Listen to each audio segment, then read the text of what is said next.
একবার প্রচণ্ড গরমের দিনে এক পথচারী দীর্ঘ রাস্তা হেঁটে খুব ক্লান্ত হয়ে পড়ল।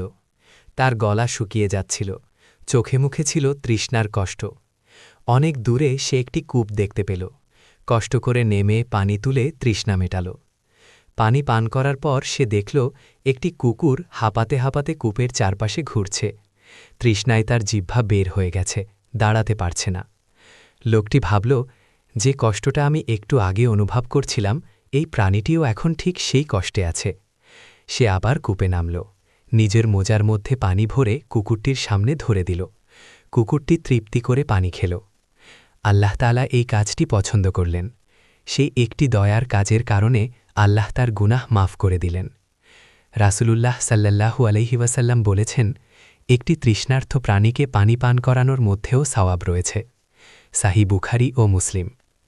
সেই দিন থেকে লোকটি বুঝে গেল, আল্লাহর কাছে বড় হতে হলে বড় কিছু নয়, একটু দয়াই যথেষ্ট।